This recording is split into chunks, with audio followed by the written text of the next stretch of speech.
For weeks, Eleanor Vance had yearned for the silent embrace of her mountain sanctuary, its glass walls designed to merge with the ancient pines. But as she rounded the final curve, an unwelcome cacophony of booming music and boisterous voices shattered the serene anticipation. Her driveway, usually pristine, was choked with strange vehicles, and every window of her meticulously crafted home glowed with a chaotic, unfamiliar light. A cold, quiet rage began to coil in her stomach. This wasn't just trespass, it was an insult to everything she had built. The crunch of tires on the gravel drive usually signaled a return to peace, a gentle transition from the world's demands to the quiet sanctity of her own making. But tonight, it felt like a jarring intrusion. Eleanor Vance killed the engine of her Range Rover, the sudden silence amplified by the cacophony emanating from within her architectural masterpiece. Her eyes, sharp and accustomed to discerning every detail, scanned the scene. For unfamiliar SUVs, one with a mud-splattered kayak strapped to its roof, were haphazardly parked, obstructing the perfectly symmetrical stone pathway. The front door, usually a sentinel of privacy, stood ajar, spilling not just light, but a raucous mix of blues rock and booming laughter into the crisp mountain air. This wasn't just a party, it was an invasion. Every pine needle out of place on the meticulously swept porch, every rogue beer bottle glinting under the porch light, was a direct assault on the order she had so painstakingly created. Her sanctuary, a testament to years of dedication and an embodiment of her soul, was being defiled. A deep, cold anger, far removed from any fleeting annoyance, settled in her chest. She gripped the steering wheel, knuckles white, before slowly releasing her hold and stepping out into the biting evening air. The scent of stale cigar smoke, a smell utterly foreign to her pristine, smoke-free home, hit her first. As she pushed open the heavy oak door, the noise swelled, enveloping her. The great room, designed for contemplative silence and artistic appreciation, was now a carnival of excess. Marcus Thorne, her brother-in-law, stood at the custom-built bar, a half-empty glass of amber liquid in his hand, holding court. His expensive suit was slightly rumpled, his charismatic smile a little too wide, his eyes gleaming with the self-satisfaction that Eleanor knew so well. Around him, a dozen men, loud and boisterous, filled the space, their elbows resting on her hand-planed walnut surfaces, their shoes tracking mud across her polished concrete floors. Marcus spotted her first, his smile faltering for a split second before morphing into an exaggerated show of welcome. "Eleanor, look who it is." The elusive architect herself. What a surprise. He clapped his hands together, his voice booming over the music. "Guys, this is Eleanor, my sister-in-law. She designed this little cabin." He gestured vaguely around the expansive, award-winning structure, diminishing her life's work to a mere cabin. Eleanor walked purposefully towards him, her posture rigid, her face a mask of calm composure that belied the roaring inferno within. "Marcus," she said, her voice cutting through the din, "what exactly is going on here?" He chuckled, a dismissive sound. "What does it look like, El?" "A little poker night. Just entertaining some important clients. Thought they'd appreciate the mountain air, and frankly, your place is perfect for it. Didn't think you'd mind. You're rarely up here, are you?" He didn't wait for an answer, turning back to his guests. "Gentlemen, Eleanor is a stickler for details, but she knows how to host, right, El?" He winked at her, a patronizing gesture that made her jaw clench. "Marcus," she repeated, her voice steely, "this is my home. You didn't ask, and you certainly didn't have permission to bring a dozen strangers here, let alone turn it into a casino." He leaned in, his voice dropping slightly, but still audible to those nearby. "Come on, Elle, don't be like that. It's just a bit of fun. Family helps family, right? Besides, what's the big deal? A few guys blowing off steam. They'll be gone by morning. We're practically leaving it cleaner than we found it." He straightened, flashing another disarming smile at his guests, who were now watching the exchange with varying degrees of discomfort and amusement. "You know how Eleanor is, always so particular. It's an architect thing, isn't it?" He laughed, inviting his associates to join in, attempting to cast her as the overly sensitive, eccentric artist. Eleanor felt the familiar weight of his manipulation, the insidious way he could twist reality and make her feel unreasonable. She'd seen it countless times with Clara, her sister, who always bought into Marcus's charming lies. This wasn't a misunderstanding, it was a deliberate, arrogant act of territorial infringement. A direct confrontation, she knew, would only descend into a futile argument, where Marcus would gaslight, deflect, and ultimately make her look like the villain. He thrived on public confrontation, using it to his advantage. Her eyes swept across the room again, a drink ring on her marble coffee table, a discarded cigar but near the fireplace, a smudge on her pristine white walls. The violation was palpable. She took a deep breath, pushing down the surge of raw fury.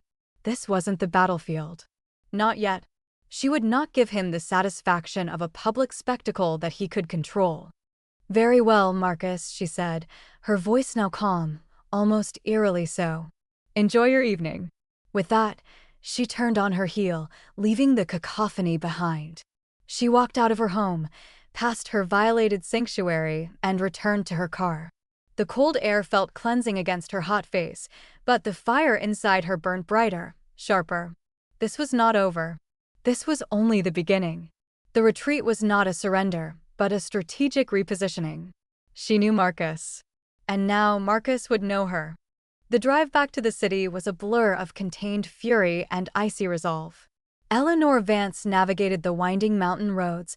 The majestic peaks that usually soothed her now felt like silent, mocking witnesses to her humiliation. Her sanctuary, a masterpiece she had poured her soul into, had been defiled not by a stranger, but by family, or rather, by Marcus Thorne, her brother-in-law, whose entitlement knew no bounds. Each mile separating her from the defiled house solidified a chilling certainty. This wasn't just about a messy weekend party. This was about reclaiming something fundamentally hers, something Marcus, with his practiced charm and casual disregard, had long attempted to erode. Years of minor invasions played like a bitter montage in her mind. The borrowed tools never returned, the accidental use of her high-end appliances, the casual dropping of her name to gain access to exclusive events. Each time, Clara, Eleanor's younger sister, had acted as Marcus's unwitting shield. "Oh, Eleanor, you know how Marcus is. He doesn't mean anything by it." Or, "It's just family, surely you can overlook it?" Clara's gentle pleas, born from a desperate desire for harmony, had always, inexplicably, shifted the burden of being unreasonable onto Eleanor. It was easier to concede than to endure the emotional gymnastics of explaining basic boundaries to her own sister, who seemed perpetually blinded by Marcus's carefully constructed facade. But the mountain house, that was different. That was sacred. It was not merely property, it was an extension of her very being, her architectural triumph, her physical manifestation of peace. Its violation felt akin to a personal assault, an unforgivable desecration. The cold steel of her resolve led her directly to Beatrice Stone's downtown office the next morning. B, a formidable force in real estate law, offered Eleanor a single, knowing glance as she settled into the plush leather chair. No pleasantries were exchanged. The weight of the situation was palpable. Eleanor recounted the egregious scene, her voice level, but the tremor in her hands betrayed the simmering rage beneath. "You could serve him with a cease and desist, a trespassing notice," B said, her voice gravelly, leaning back. "We could pursue damages for the mess. He'd be out by end of day." Eleanor watched her, unblinking. But he'd spin it, wouldn't he? To Clara, to his clients, to anyone who'd listen. Poor Marcus, being attacked by his vindictive sister-in-law over a trivial family misunderstanding. He's a master of victimhood. It wouldn't just make you look spiteful, it would give him exactly what he wants, the moral high ground, even while occupying your literal high ground. Eleanor nodded slowly. "Precisely. I don't want to win a skirmish, I want to end the war. I want him to truly understand the consequences of his actions, in a way he can't gaslight away. I want his carefully curated image, the one Clara so readily buys into, to shatter. VA's sharp eyes glinted. Then direct legal action, while satisfying in the short term, is a blunt instrument. We need surgical precision. She paused, tapping a pen against her desk. Marcus thrives on perception. His entire career is built on presenting an image of effortless success, of being a man of means and connections. What if we don't try to remove him forcefully? What if we instead, quite publicly and quite undeniably, assert your ownership in a way that he cannot possibly misrepresent, and in doing so, expose the very foundation of his deceit to his professional network? A slow, predatory smile touched Eleanor's lips. The initial pain of violation began to transmute into a cold, calculating excitement. "Tell me more," she said, the quiet intensity in her voice promising a storm. This wasn't about shouting, it was about orchestrating a symphony of his downfall, one note at a time, each resonating with undeniable truth. The familiar gravel crunch under Eleanor's tires sounded like a defiant whisper against the still mountain air. This time, the serenity wasn't just a memory, but a target. Beside her, Beatrice Stone, sharp and poised, adjusted her glasses. In the back, Liam Hayes, camera bag at his feet, gazed with professional curiosity at the rising peaks. They were a carefully assembled team, a silent declaration of intent. Eleanor's jaw was set, her meticulously crafted composure a mask for the simmering indignation within. She parked her sleek SUV a discreet distance from the chaotic cluster of vehicles that still marred her driveway, Marcus's ostentatious luxury cars, their presence a vulgar stain on her sanctuary. The bass thumped faintly through the walls. Laughter, too loud and too boisterous, spilled from the open windows, mocking the quiet dignity of her home. It was exactly as Bea had predicted, Marcus oblivious and entrenched.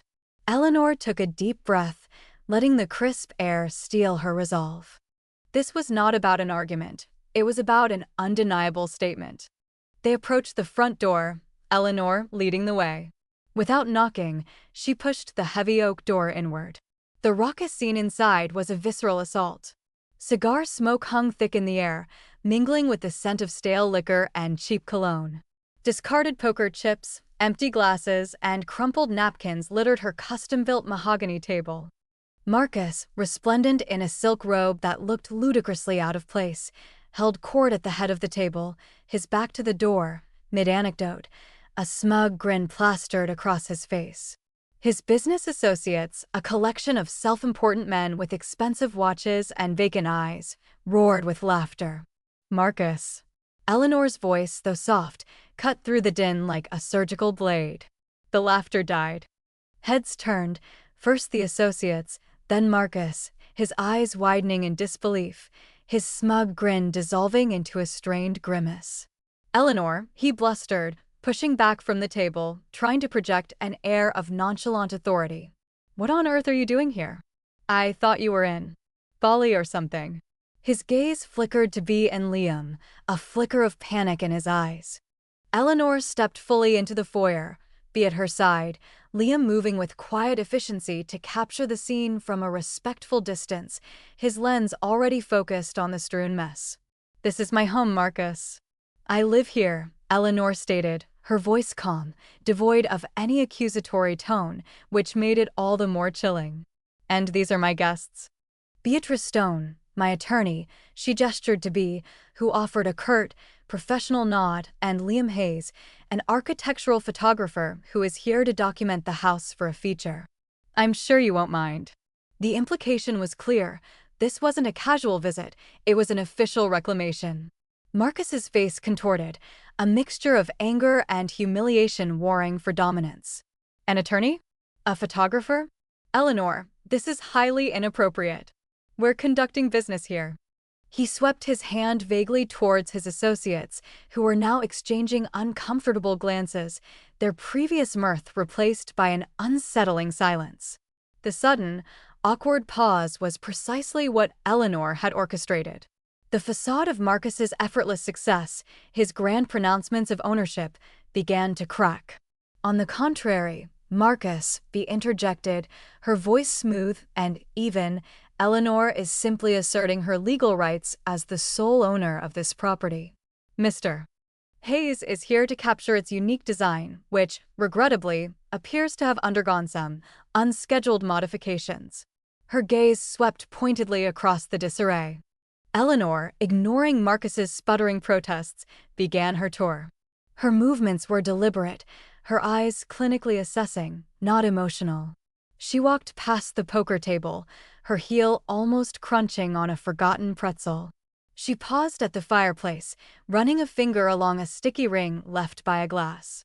Liam, always a step behind, raised his camera, the soft click of the shutter echoing loudly in the sudden quiet of the room as he framed the offending mark.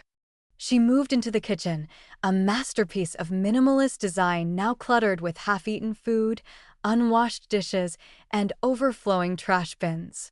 Each movement, each quiet observation, was a precise, bloodless strike. Marcus followed her, his usual swagger replaced by a nervous shuffle, his attempts at charm failing spectacularly under the combined weight of Eleanor's icy calm and BA's legal presence. The poker game had disintegrated. His associates, witnessing the humiliating unraveling of their host's carefully constructed image, began to gather their belongings, their whispers growing louder. They weren't just seeing a family dispute, they were witnessing the exposure of a sham, the uncomfortable truth that their successful host was, in fact, a trespasser. Eleanor's reclamation wasn't just about the house, it was about stripping away the layers of Marcus's pretense, piece by meticulous piece. Eleanor watched Marcus approach, his face a mask of barely contained fury, yet still attempting to project an air of injured dignity. His voice was a low hiss, meant only for her. "What in God's name was that, Eleanor? You just humiliated me in front of some of the most important contacts of my career. Are you insane?" Her gaze was steady, unwavering, a cool glacier against his volcanic rage. "Humiliated you? Marcus, you humiliated yourself.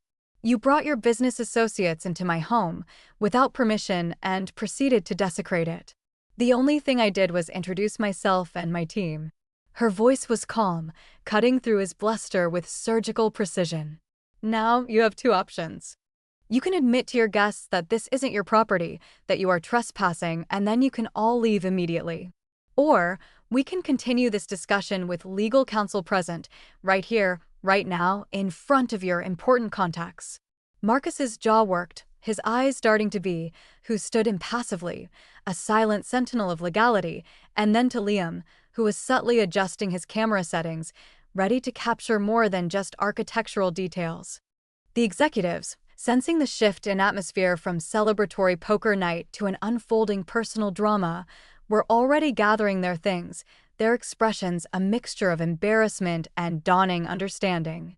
The carefully curated image of Marcus Thorne, the successful host of an enviable mountain retreat, was shattering before their very eyes. He had chosen to leverage Eleanor's sanctuary as a prop for his ambition, and now that prop was betraying him. With a final, venomous glare at Eleanor, Marcus scoffed, a pathetic attempt to regain control. "This is ridiculous. An overreaction, as always, Eleanor. Fine. Let's go, gentlemen. Clearly, this house is no longer conducive to our discussions." He spun on his heel, motioning impatiently for his associates to follow.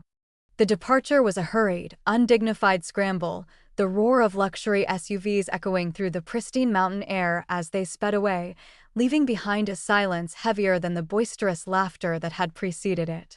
As the last taillights disappeared, Eleanor let out a slow, deliberate breath. The immediate battle was won, but the war for her boundaries was just beginning. She turned to Bea and Liam. "All right, let's get to work." Over the next several hours, Eleanor, with Liam meticulously documenting every scuff, stain, and misplaced piece of furniture, systematically restored her home. A thick layer of cigar ash was vacuumed from the hand-woven rugs. Spilled drinks were carefully blotted and treated. The scent of stale alcohol and cheap cologne was banished by open windows and natural pine cleaners. It was more than just cleaning, it was an act of reclamation, each scrub a reaffirmation of her ownership, each polished surface a reassertion of her meticulous order. Bea, meanwhile, was not idle. Hunched over her laptop in Eleanor's pristine study, she drafted a formal cease and desist letter detailing the trespass, the damages, and the legal implications of Marcus's actions. The letter wasn't just sent to Marcus. Following BA's shrewd advice, it was strategically filed as a public record, accessible to anyone with a modicum of interest. Copies were discreetly but widely disseminated to the boards of directors of the companies Marcus was courting, to the editors of industry publications he frequently flattered, and to key figures within his professional network. The cold, irrefutable legal language, combined with the executive's first-hand, awkward experience of Marcus's pretense at Eleanor's home, was a silent, devastating blow. Within days, the tremors began. Calls to Marcus went unreturned. Emails were left unanswered. A major deal he had been meticulously cultivating, one that promised to elevate his status significantly, suddenly stalled, then abruptly collapsed. His reputation, once a glittering facade of effortless success, began to crumble under the weight of whispers and the undeniable evidence of his dishonesty. He had built his empire on an illusion of grandeur, borrowing and bending truths, and Eleanor, with BA's help, had exposed the rotten core beneath, leaving him exposed and professionally ruined. His carefully constructed image, a monument to his ego, was now nothing more than a heap of shattered marble. Clara's initial reaction was a whirlwind of accusations, her face a mask of bewildered rage when Eleanor finally answered her frantic call. "How could you, Eleanor? How could you destroy him like this? He's family. What kind of sister does this?" The words, sharp and laced with betrayal, cut deep, yet Eleanor remained steadfast. She patiently outlined the documented trespasses, the photographic evidence of the damage, the formal legal notices, each a cold, undeniable fact presented in a tone devoid of triumph, only a quiet, resolute truth. But it wasn't Eleanor's meticulous recounting alone that began to crack Clara's carefully constructed loyalty. Marcus's world was crumbling around them, visible even to Clara's previously shielded eyes. The calls from his investors stopped. His grand promises of a lucrative new venture evaporated into thin air, leaving behind only the acrid scent of broken trust. Then came the revelation, not from Eleanor, but through the painful, public unraveling of Marcus's financial deceptions. Unpaid debts surfaced, illicit transfers were hinted at, and a desperate, ill-advised attempt to use Clara's own savings as collateral for a failing scheme brought her to a stark, terrifying realization. During a mandatory couples counseling session that quickly devolved into an interrogation, Marcus, cornered and stripped of his usual charm, confessed to manipulating not just his business partners, but Clara herself for years. His entitlement, once cloaked in charisma, was now laid bare as a monstrous, self-serving beast. Back in her sanctuary, bathed in the soft, golden light of a mountain sunset, Eleanor felt a profound peace settle over her. The house, meticulously restored, gleamed with its former glory, its boundaries once again inviolable. But her victory wasn't just about reclaiming brick and mortar. It was about asserting her unwavering boundaries, about demonstrating that quiet wisdom could dismantle the loudest arrogance, and about allowing truth, in its own deliberate time, to bring justice. Her journey had not been one of vengeance, but of integrity, of meticulously reestablishing the sacredness of her space and herself, and in doing so, finding a deeper, more enduring peace.